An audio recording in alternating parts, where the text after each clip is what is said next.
बिस्मिल्लाहिर्रहमानिर्रहीम। ये अब नेक्स्ट हमारा लेक्चर स्टार्ट हो रहा है। Lecture number 4। क्या है लेक्चर नंबर 4? एटॉमिक स्पेक्ट्रा का लेक्चर नंबर 4 है, एटॉमिक स्पेक्ट्रा। तो लेक्चर नंबर 4 में हम मज़ीद डिस्कशन को आगे बढ़ाएंगे। तो ये वाला जो लेक्चर है ये Bohr model about hydrogen spectrum. Hydrogen spectrum के बारे में बोहर ने एक मॉडल पेश किया था, कुछ पास्टुलेट पेश किए थे, कुछ बातें की थी, वो इसमें डिस्कस करेंगे इस लेक्चर में। बोहर ने उसकी जो थ्योरी थी या पास्टुलेट थे उसकी डिफेक्ट्स भी बहुत ज़्यादा थे। वो बाद में उसकी कुछ पास्टुलेट्स गलत साबित हो गए, कुछ पॉइंट्स। तो सबसे पहले मैं बात करता हूँ, बोहर ने सबसे पहले जो बात की थी वो ये थी कि हाइड्रोजन एटम का एक सेंटर है जिसके अंदर पॉजिटिव चार्ज है, पॉजिटिवली चार्ज सेंटर है। और इस पॉजिटिव चार्ज सेंटर को उसने क्या कहा, इसको न्यूक्लियस का नाम दे दिया। ठीक है, कि पॉजिटिवली चार्ज सेंटर है और उसे क्या कहते हैं, न्यूक्लियस कहते हैं। ठीक है। अब दूसरी इसने बात की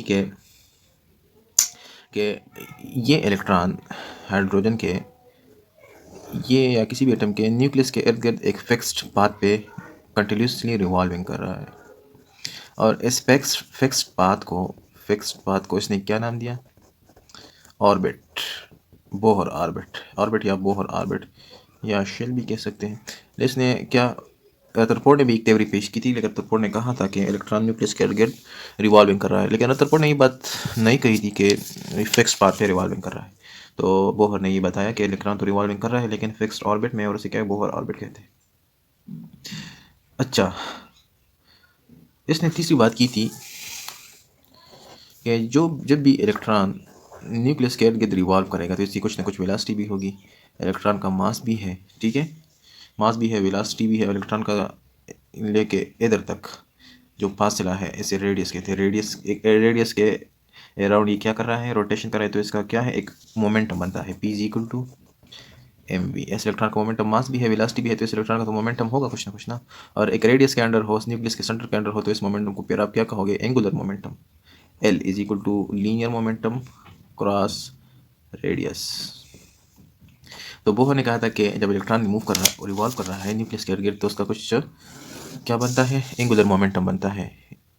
L is equal to P cross R. और यही एंगुलर मोमेंटम इसने क्या कहा था कि हर शेल में क्वांटाइज होता है। क्या होता है, क्वांटाइज का मतलब ये है कि अगर सेकंड शेल में एंगुलर मोमेंटम 4 है तो थर्ड शेल में क्या होगा, 8 होगा, फोर्थ शेल में 12 होगा, फिफ्थ शेल में 16 होगा।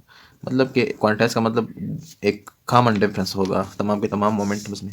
तो उसने ये फार्मूला फिर लिख दिया कि किसी भी शेल में जो इलेक्ट्रॉन का एंगुलर मोमेंटम है, M V R, angular momentum का फार्मूला एम वी आर है, ये N H by two pi के बराबर है। क्या मतलब, अगर H by let suppose N into H by two pi, अगर एच बाई टू पाई से लेट सपोज एक्स वैल्यू आती है कुछ भी, तो आप इनकी जगह अगर 1 लिखोगे तब भी एक्स से मल्टीप्लाई करोगे, 2 भी लिखोगे तब भी उस एक्स से मल्टीप्लाई करोगे, 3 भी लिखोगे वही, थर्ड शेल में लिखोगे तो वही एक्स से मल्टीप्लाई करोगे।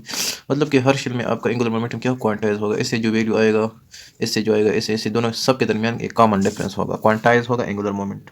ठीक है। Angular momentum L is equal to linear momentum ज़रब रेडियस। ठीक है, P cross R. P linear momentum है, एम वी के बराबर होता है क्रॉस आर। तो M V R cross product के दरमियान साइन थीटा लगता है। ठीक है।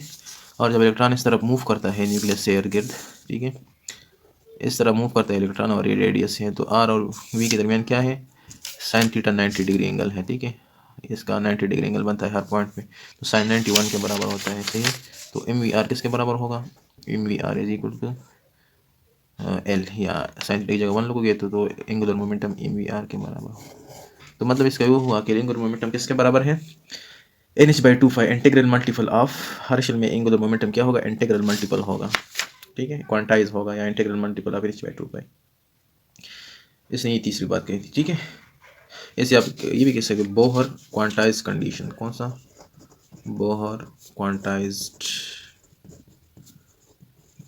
Bohr quantize condition, Bohr quantize condition. ठीक है।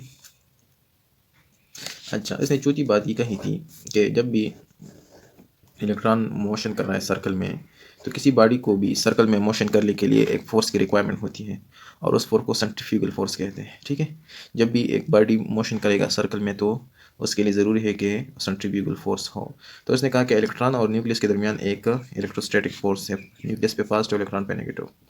तो पॉजिटिव और नेगेटिव के दरमियान क्या है, एक इलेक्ट्रोस्टैटिक फोर्स है, और यही इलेक्ट्रोस्टैटिक फोर्स असल में ये सेंट्रीफ्यूगल फोर्स इस इलेक्ट्रोस्टैटिक फोर्स की वजह से है। उसने ये कहा कि इस दौरान जो इलेक्ट्रोस्टैटिक फोर्स है ये सेंट्रीफ्यूगल फोर्स के बराबर है, लिहाजा इसलिए इलेक्ट्रॉन रिवॉल्व कर रहा है। तो उसने ये कहा कि centrifugal force is provided by centrifugal force is provided by what, it is provided by electrostatic force. इसका पांचवा कोई पास्टुलेट्स था। पांचवें पास्टुलेट में क्या उसने कहा था कि हर शेल की एनर्जी, हर शेल की एनर्जी क्या होती है, फिक्स्ड। हर शेल की एनर्जी क्या होती है, fixed. Stationary energy levels, stationary energy levels, हर शेल की एनर्जी क्या होती है, फिक्स्ड। और छठी इसने बात कही थी, 6 बात इसने कही थी, जब इलेक्ट्रॉन फर्स्ट शेल में होगा तो इस हाइड्रोजन के, तो इस शेल में मौजूद इलेक्ट्रॉन की जो स्टेट है इसे कहते हैं ग्राउंड स्टेट। कौन सा स्टेट? और जब ग्राउंड स्टेट से शेल से इलेक्ट्रॉन जंप करेगा ऊपर शेल में, जब इसे एनर्जी हासिल होगी, तो जब इलेक्ट्रॉन ये ऊपर शेल में होगा तो इस स्टेट को फिर आप क्या कहते हो, इसको एक्साइटेड स्टेट, या इस जंपिंग को एक्साइटेशन कहते हैं। लोअर शेल से अपर शेल को जंपिंग को एक्साइटेशन, और इस स्टेट को क्या कहते हैं, एक्साइटेड स्टेट। ठीक, तो ये बोहर के पास्टुलेट्स थे। ठीक है, Bohr postulates about atomic model. तो इस पास्टुलेट का सहारा लेते हुए बोहर ने बहुत वो भी किया था, बहुत चीज़ों को फाइंड भी किया था। इसने फर्स्ट ऑफ ऑल इसने क्या किया था, radius of hydrogen, radius of atom को फाइंड किया था। लेट्स सपोज ये आपके साथ हाइड्रोजन है या कोई भी, ये आपके साथ एटम है, ये n इज इक्वल टू 1 है, तो इससे इधर से लेकर इधर तक या इसने रेडियस भी फाइंड किया था, एटम का रेडियस इधर से लेकर इधर तक जो r होता है, ये बोहर ने क्या किया था, फाइंड किया था बाय हिज ओन एजम्पशन। तो क्या किया था उसने, फर्स्ट ऑफ ऑल उसने तो जो पास्टुलेट आपको दिखाया था वो ये था कि इलेक्ट्रॉन का जो एंगुलर मोमेंटम होता है वो किसके बराबर होता है, NH बाई, इधर लिख दिया radius of hydrogen atom, radius of hydrogen atom. इसने क्या किया था, हाइड्रोजन एटम का रेडियस फाइंड किया था, और ये एक एजम्पशन में इसने कहा था कि NH/2 के बराबर होता है क्या, इलेक्ट्रॉन का एंगुलर मोमेंटम। और दूसरी इसने ये कही थी कि electrostatic force is provided by, centrifugal force is provided by electrostatic force. और इलेक्ट्रोस्टैटिक फोर्स आपको पता है कूलम लॉ के मुताबिक ये किसके बराबर होता है, 1/4 epsilon not Q1 Q2 divided by r²। ये कूलम लॉ है, इलेक्ट्रोस्टैटिक फोर्स के बराबर होता है। और आपको ये भी पता है कि सेंट्रीफ्यूगल फोर्स का ये फार्मूला है mv²/r। इन दोनों की जगह हमने सेंट्रीफ्यूगल फोर्स की और इसकी क्या लिख दी, फार्मूलाज लिख दिए। ठीक है, अब आपको पता है कि इस दौरान जब आप ये जो फोर्स है ये इलेक्ट्रॉन के दरमियान है और न्यूक्लियस के दरमियान है। ठीक है, इलेक्ट्रॉन और न्यूक्लियस के दरमियान है, इलेक्ट्रॉन की चार्ज नेगेटिव है, ठीक है, और न्यूक्लियस की चार्ज क्या है, पॉजिटिव है, कि पॉजिटिव और नेगेटिव के दरमियान क्या है, चार्ज है। की बाकी चीज़ें अपनी जगह है, K1 की जो की जगह ये प्लस और नेगेटिव इलेक्ट्रॉन और न्यूक्लियस के दरमियान ये फोर्स है, तो इसलिए हमने 2 चार्जेस लिख दिए। अच्छा, अब क्या करें, तो हमने तो रेडियस फाइंड करना है। क्या फाइंड करना है, रेडियस ऑफ हाइड्रोजन एटम। तो ये r एक r से कैंसिल हो जाएगा, तो आपके साथ क्या आ जाएगा, 1/4 epsilon naught electron and that is nucleus, ये r आ जाएगा, एक r से कैंसिल, ये हो जाएगा mv²। ठीक है, तो अगर आपने r फाइंड करना हो तो क्या करोगे, r को इधर लेके आओ ना, तो इस तरह हो जाएगा 1/4 epsilon naught E negative E positive divide by mv² is equal to r। तो r बराबर हो जाएगा 1/4 epsilon naught electron negative positive divide by mv²। तो ये आपके साथ क्या हो गया, इक्वेशन नंबर ए हो गया। रेडियस का अब हमने स्पेसिफिक रेडियस फाइंड करना है, तो ये हमारे पास क्या आ गया, इक्वेशन नंबर ए। ठीक है, तो आपके साथ रेडियस का जो इक्वेशन हो गया वो किसके बराबर आ गया, रेडियस का जो आपके साथ इक्वेशन आ गया वो बराबर आ गया 1/4 4 pi epsilon naught electron proton divide by M V square. आप इसको थोड़ा इस तरह लिख दो, 1/4 pi epsilon naught electron negative positive बटा एम इंटू 1/v स्क्वायर। ठीक है, इंटू 1/v स्क्वायर हमने लिख दिया। ठीक है, इस तरह। अच्छा, तो इसको इक्वेशन ए का मैंने नाम दिया। आपको पता है उसकी बोहर के एस पोस्टुलेट के मुताबिक कि angular moment of electron is the integral multiple of n/2 पाई। मतलब क्या कि एम वी आर किसके बराबर है, एन एच डिवाइड बाई 2 पाई के।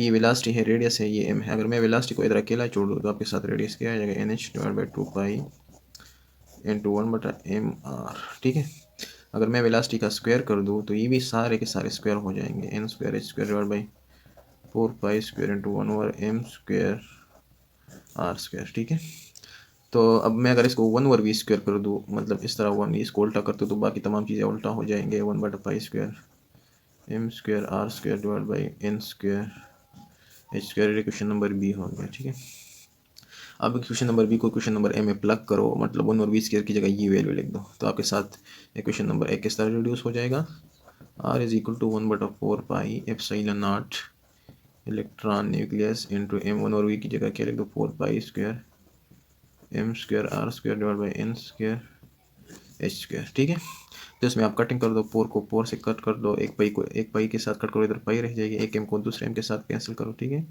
एक आर को इधर से एक आर के साथ कैंसिल करो। ठीक है, तो इसको एच स्क्वायर किसी चीज़ से भी नहीं कट रहा। ठीक है, तो आप इसको इधर उधर करके आपके साथ आर की जो वैल्यू आ जाएगी वो क्या आ जाएगी, N square H square epsilon naught divided by pi M Z pi M E electron E of proton.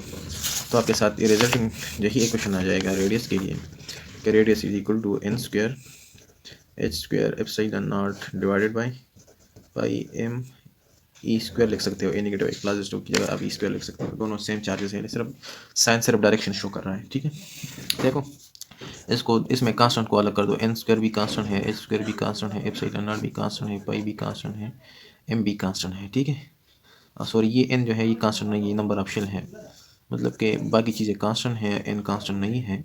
ठीक है, एन स्क्वायर हाइड्रोजन के लिए हम फाइंड कर रहे हैं, तो आर क्या हो जाएगा, N H square epsilon naught pi M की जगह क्या, अगर आप एच जो है प्लांक कांस्टेंट है, प्लांक कांस्टेंट की वैल्यू आपको पता है 6.63 जूल सेकंड है। एप्सिलॉन नॉट की भी वैल्यू आपको पता है, मास ऑफ इलेक्ट्रॉन भी, पाई की भी 3.4 वैल्यू है। ये सारी कांस्टेंट की वैल्यू अगर आप डालोगे तो आपके साथ क्या आ जाएगा, 0.53 से आ जाएगा ज़ार एन स्क्वायर। ठीक है, तो आर आपके साथ हाइड्रोजन एटम के लिए क्या आ जाएगी, ये रेडियस ऑफ हाइड्रोजन एटम इस फार्मूले की मदद से आप फाइंड कर सकते।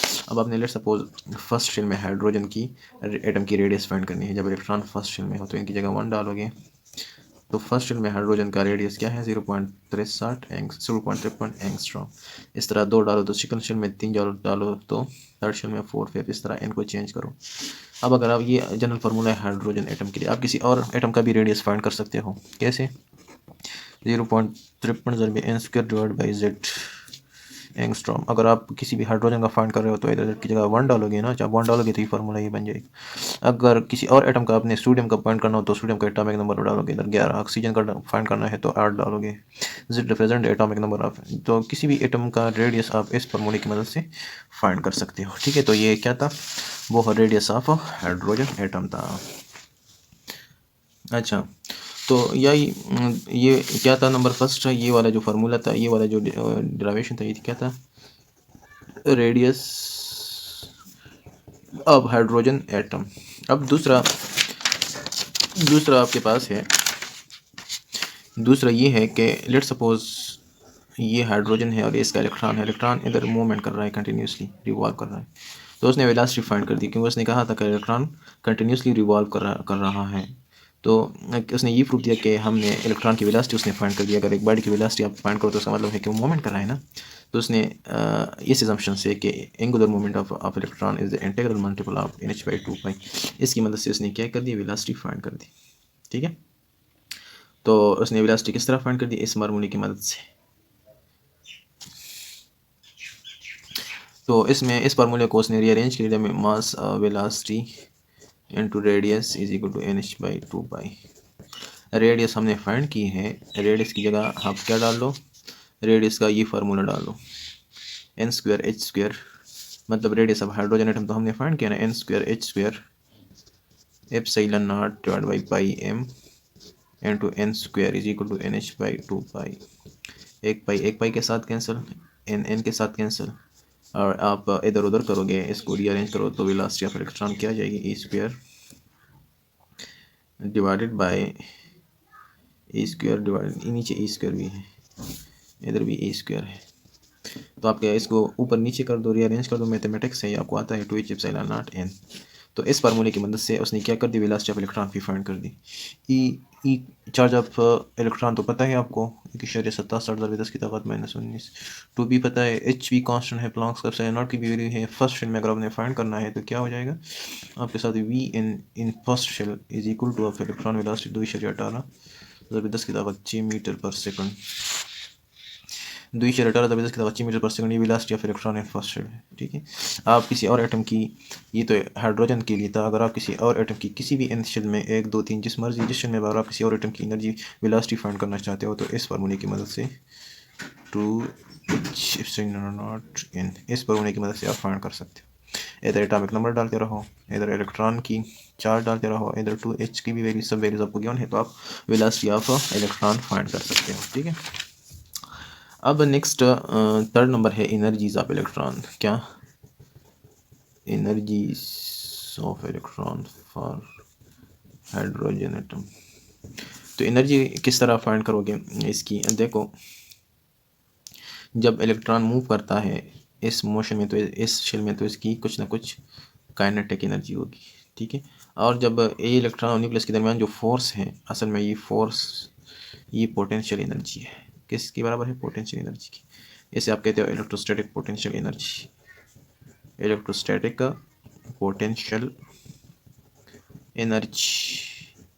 तो एनर्जी किसके बराबर है, आपको पता है कि काइनेटिक एनर्जी बराबर होता है, kinetic energy is equal to half M V square, ये काइनेटिक एनर्जी का फार्मूला है। ठीक है, तो काइनेटिक एनर्जी आपके साथ, काइनेटिक एनर्जी किसके बराबर होगी, इलेक्ट्रॉन की 1/2 ज़र पे मास, और वेलोसिटी का फार्मूला डालोगे। ठीक है, वेलोसिटी हमने फाइंड की है इलेक्ट्रॉन की, वो किसके बराबर थी, इससे पहले जो डेरिवेशन थी, इससे पहले जो डेरिवेशन थी, इस पर हमने क्या फाइंड किया था, वेलोसिटी। वेलोसिटी इसके बराबर है E square divide by 2h epsilon naught n, तो v की जगह असल में ये वेलोसिटी की वैल्यू है, और इधर आपके साथ वेलोसिटी स्क्वायर है फार्मूले में, तो तमाम की तमाम वैल्यूज़ को लिखोगे लेकिन स्क्वायर में, किस तरह, तो ये हो जाएगा e की ताकत 4। ठीक है, e की ताकत 4 4 epsilon naught square n square. ठीक, तो अब देखो इसको तो थोड़ा रीअरेंज करो, 4 को इधर मल्टीप्लाई करो तो 1/8 बन जाएगा, m e की ताकत 4 h square epsilon naught square n square. ठीक है, तो आप काइनेटिक एनर्जी, इसको आप कांस्टेंट्स को अलग कर दो, काइनेटिक एनर्जी किसके बराबर हो जाएगी, ये भी कांस्टेंट 1/8 m e की ताकत 4 h square epsilon naught square इधर भी 1/n स्क्वायर। तो mass of electron charge Planck constant epsilon naught की वैल्यू भी है सेकंड ईयर फिजिक्स के चैप्टर फर्स्ट, तमाम आप डालोगे तो आपके साथ क्या आ जाएगा 13.6 इधर भी 1/n स्क्वायर। तो ये काइनेटिक एनर्जी ऑफ इलेक्ट्रॉन है, एन शोज द शेल के फर्स्ट शेल में सेकंड में, तो काइनेटिक एनर्जी ऑफ इलेक्ट्रॉन इसके बराबर होगी। ठीक है, असल में हमने एनर्जी ऑफ इलेक्ट्रॉन फाइंड करना है, तो इसके लिए ज़रूरी है कि काइनेटिक भी हो पोटेंशियल भी हो, तो एनर्जी बराबर, टोटल एनर्जी किसके बराबर होती है, हमने टोटल एनर्जी फाइंड करना है, kinetic energy plus potential energy. तो काइनेटिक तो हमारे पास आ गया, हमने पोटेंशियल एनर्जी फाइंड करनी है। ठीक है, तो पोटेंशियल एनर्जी किसके बराबर होगा, यही इसको कहते हैं दूसरी number potential energy, electrostatic potential energy, electrostatic potential energy. कौन सी एनर्जी, इलेक्ट्रोस्टैटिक पोटेंशियल एनर्जी, और ये दो चार्ज के दरमियान जो फोर्स ऑफ अट्रैक्शन है इलेक्ट्रॉन और न्यूक्लियस के दरमियान, उसके बराबर है। तो पोटेंशियल एनर्जी मैं इस तरह लिख सकता हूँ कि potential energy is equal two electron और प्रोटॉन के दरमियान force of attraction 1/4 pi epsilon not के 1/2 r²। ठीक है, तो इसको थोड़ा इस तरह लिख दो, 1/4 pi epsilon not charge on electron nucleus charge divide by r²। ठीक है, सॉरी r² नहीं, डिवाइड बाई r है, बल्कि r² है। ठीक है, तो आप इसको किस तरह लिख सकते हो, इसको थोड़ा इस तरह लिख दो, देखो 1/4 पाई एप्सिलॉन नॉट, ठीक है, इलेक्ट्रॉन स्क्वायर इंटू 1/r², इस तरह लिख सकते हो ना। बिल्कुल लिख सकते हैं, ठीक है।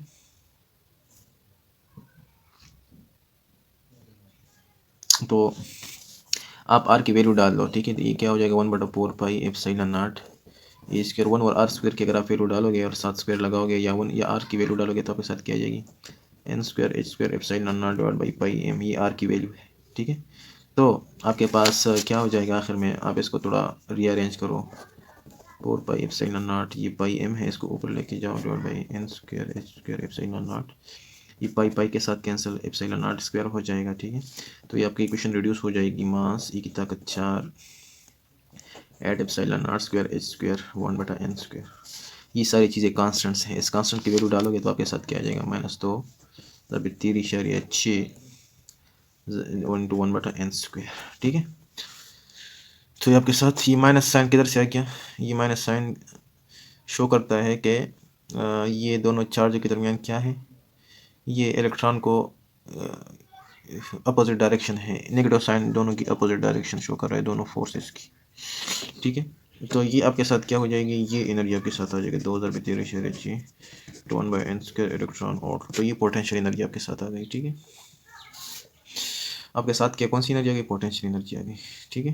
काइनेटिक एनर्जी आपके साथ 13 है, ये पोटेंशियल एनर्जी -2 तब 13 तो अब आपने तो टोटल एनर्जी फाइंड करना है ना, तो टोटल एनर्जी किसके बराबर होगा, kinetic energy plus potential energy, तो टोटल एनर्जी बराबर हो जाएगी -2 potential energy 13 divide by 1/n square plus 13 1 divide by n square, ठीक है। तो आप इससे एक ले लें कामन, -13 कामन ले लें, या -2 13 प्लस 13 इससे आपके साथ वैल्यू आ जाएगी -13 into 1/n square electron volt, and this negative sign, the negative sign show that electron is attracted by nucleus, direction show कर रहा है by electron is attracted by nucleus। तो आपके साथ ये टोटल एनर्जी आ गई। तो ये आपका कौन सा था, लेक्चर नंबर 4। देखिए थोड़ा आगे भी लेके जाते हैं, तो आगे अब ये आपके साथ सब चीज़ें मैंने फाइंड कर दी। अब डिफेक्ट्स ऑफ बोहर मॉडल क्या हैं, डिफेक्ट्स मतलब बोहर मॉडल की नुकसानात मतलब या ड्रॉबैक्स क्या हैं। तो सबसे पहले ये है ना कि ये डिफेक्ट्स ऑफ बोहर मॉडल, ये सिर्फ हाइड्रोजन और हीलियम प्लस या लिथियम डबल प्लस, मतलब जिस एटम के अंदर सिर्फ सिंगल इलेक्ट्रॉन हो तो उस एटम का स्पेक्ट्रम एक्सप्लेन करता है, बाकी मल्टी इलेक्ट्रॉनिक सिस्टम की स्पेक्ट्रम को एक्सप्लेन नहीं करता है। क्या मतलब इसका हो गया, फर्स्ट ड्रॉबैक इसका ये हो गया कि फर्स्ट ड्रॉबैक इसका क्या हो गया, फर्स्ट ड्रॉबैक इसका ये हो गया कि ये यूनी इलेक्ट्रॉनिक सिस्टम के लिए है, किसके लिए, यूनी इलेक्ट्रॉनिक सिस्टम के लिए एप्लीकेबल है, and not applicable to multi electronic system. ये सिर्फ हाइड्रोजन का स्पेक्ट्रम एक्सप्लेन कर रहा है, ठीक है। बाकी जो चीज़ है आपके साथ मल्टी इलेक्ट्रॉनिक सिस्टम है, लेट सपोज कम्प्लेक्स एटम है, उसका स्पेक्ट्रम एक्सप्लेन करना नहीं करता, मतलब यूनी इलेक्ट्रॉनिक सिस्टम के लिए है फर्स्ट ड्रॉबैक। ये किसके लिए है, यूनी इलेक्ट्रॉनिक सिस्टम के लिए है। दूसरा क्या है, ये not explain Stark and Zeeman effect, Stark and Zeeman effect को एक्सप्लेन नहीं करता, ठीक है। थर्ड नंबर क्या है, it is against Heisenberg uncertainty principle, against of Heisenberg uncertainty principle. ये तीन इसके बहुत बड़े ड्रॉबैक्स हैं। क्या है कि ये यूनी इलेक्ट्रॉनिक सिस्टम के लिए वैलिड है, स्टार्क और ज़ीमैन इफेक्ट को एक्सप्लेन नहीं करता और हाइजेनबर्ग अनसर्टेनिटी प्रिंसिपल के खिलाफ है। तो स्टार्क एंड ज़ीमैन इफेक्ट क्या है, जब भी आप स्पेक्ट्रम को हाइड्रोजन है या हाइड्रोजन स्पेक्ट्रम है, इसकी ये स्पेक्ट्रम लाइट को अगर आप इलेक्ट्रिक फील्ड से पास करें, किससे, इलेक्ट्रिक फील्ड से, तो ये प्राइमरी लाइन हो गया, प्राइमरी स्पेक्ट्रम है लेट सपोज। जब ये आप इलेक्ट्रिक फील्ड से पास करोगे तो सेकेंडरी लाइन्स क्रिएट होते हैं, इस तरह सेकेंडरी स्पेक्ट्रम्स। ये है स्टार्क इफेक्ट। कौन सा इफेक्ट, स्टार्क इफेक्ट। तो ये क्या है, स्टार इस इफेक्ट को एक्सप्लेन नहीं करता। जब भी हाइड्रोजन के स्पेक्ट्रम को इलेक्ट्रिक फील्ड से गुजारा जाए तो ये क्या होगा, ये स्पेक्ट्रम डिवाइड हो जाएगा मजीद सब स्पेक्ट्रम में, सेकेंडरी स्पेक्ट्रम में। तो ये सेकेंडरी स्पेक्ट्रम ये एक्सप्लेन नहीं कर रहा बोहर का ये मॉडल, ठीक है। ये है स्टार्क इफेक्ट। और इसके बाद जीमन इफेक्ट क्या है? स्टार्क इफेक्ट एंड इसके बाद है जीमन इफेक्ट। कौन सा इफेक्ट? जीमन। जीमन इफेक्ट को भी ये एक्सप्लेन नहीं करता। जीमन इफेक्ट क्या है कि आप हाइड्रोजन के स्पेक्ट्रम को नॉर्थ एंड साउथ पोल से गुजारे, मैग्नेटिक फील्ड से गुजारे। कौन सी से? Magnetic field. तो ये क्या होगा? सेकेंडरी स्पेक्ट्रम्स में डिवाइड हो जाएगा। तो ये सेकेंडरी स्पेक्ट्रम्स किस तरह आते हैं, क्या वजह है, क्या इसकी रीजंस है, ये नॉट एक्सप्लेन बाय बोहर। ये एक्सप्लेन ये भी नहीं कर रहा। ठीक है। तीसरा मैंने बताया कि ये हाइजेनबर्ग अनसर्टेनिटी प्रिंसिपल क्या है कि जब इलेक्ट्रॉन इस तरह मूव कर रहा हो तो इसकी मोमेंटम भी होगी p और इसका लोकेशन r होगा। तो Heisenberg uncertainty HOP Heisenberg uncertainty principle ये बता रहा है कि हम एट द सेम एक ही पॉइंट पे we can not determine both the position r and momentum p of electron simultaneously with perfect accuracy at a time. एक ही टाइम में हम एक ही, या अगर मोमेंटम इधर ठीक आएगा तो आपका क्या हो जाएगा? आपका ये लोकेशन डिस्टर्ब हो जाएगा, इलेक्ट्रॉन किसी और जगह चला जाएगा। अगर आप लोकेशन फाइंड करोगे तो आपका मोमेंटम डिस्टर्ब होगा। क्यों उसने ये बताया कि मोमेंटम एंड लोकेशन एल, आप मोमेंटम और लोकेशन को एट अ पॉइंट पे मालूम नहीं कर सकते। ये है हाइजेनबर्ग अनसर्टेनिटी प्रिंसिपल। लेकिन अगर आपने बोहर ने क्या किया, रेडियस भी फाइंड कर दिया किसी भी शेल में, ठीक है, वेलोसिटी भी फाइंड कर दी और उसने मोमेंटम भी फाइंड कर दिया, सेम लोकेशन पे उसने कर दिया। मतलब कि इसने क्या कर दी, सेम लोकेशन पे सारी चीज़ें फाइंड कर दी। और हाइजेनबर्ग ये बता रहा है, उसका ही प्रिंसिपल है कि सेम एक ही एट अ टाइम आप लोकेशन और मोमेंटम को सर्टेनिटी के साथ, परफेक्ट एक्यूरेसी के साथ नहीं फाइंड कर सकते। तो बोहर के इस एजम्पशन से मालूम हुआ कि मोमेंटम और लोकेशन आप फाइंड कर सकते हो एट अ पॉइंट पे, क्योंकि लेकिन ये हाइजेनबर्ग अनसर्टेनिटी प्रिंसिपल के अगेंस्ट है, लिहाजा इसका ये भी डिफेक्ट है, उसने ये भी एक्सप्लेन नहीं किया। तो आपके साथ लेक्चर नंबर 4 कंप्लीट हो गया। इंशाल्लाह लेक्चर नंबर 5 में फिर मिलते रहेंगे। तब तक दीजिए इजाज़त। अल्लाह हाफ़िज़।